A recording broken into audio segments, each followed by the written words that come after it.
Hi, today let's tell you, sleep together or separately. What's better? Previously, only poor people slept together. Wealthy spouses could afford the luxury of sleeping in separate rooms. It was only during the Tudor dynasty in Britain, when the middle class flourished, that it became acceptable for a husband and wife to sleep in the same bed. The eternal question, is it better to sleep together or separately? Interestingly, some couples claim to have noticed that their relationships have improved since they started sleeping in twin beds. Sleeping alone is better for rest, so you have more energy to be a good partner. Sleep is a time for yourself, and most people know exactly what they need to get the best rest.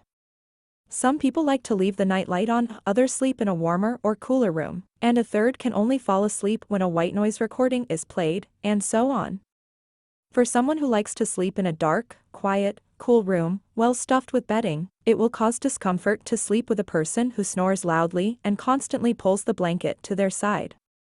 Sleep is very expensive, and no one needs nightmares and the stress that someone has snatched a blanket for themselves.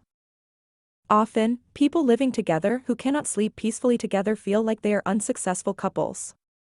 But they don't think about the fact that there are actually endless such pairs. Just because you're incompatible when you're sleeping doesn't mean you're not incompatible during the day.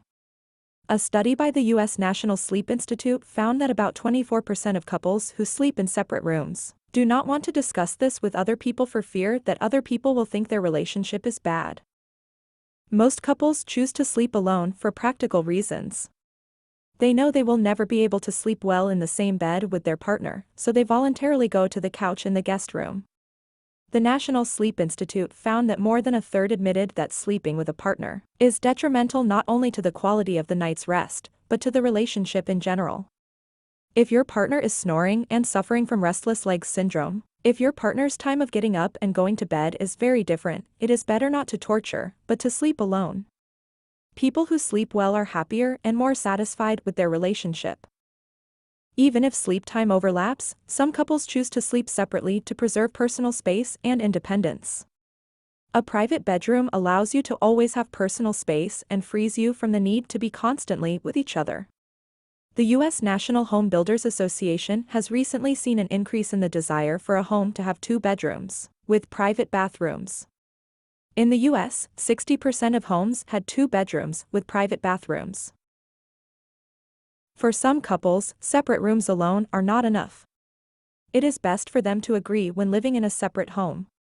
Sociologists note that there is an increasing number of married couples who voluntarily choose to live separately.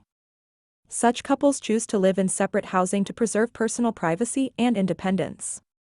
U.S. Director Woody Allen, along with actress Mia Farrow, lived in separate apartments on opposite sides of New York's Central Park.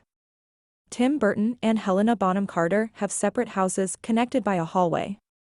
Proponents of such relationships argue that couples can enjoy all the benefits of a close relationship without the need to share personal space. Thanks for listening. If you want to hear more, click subscribe and like.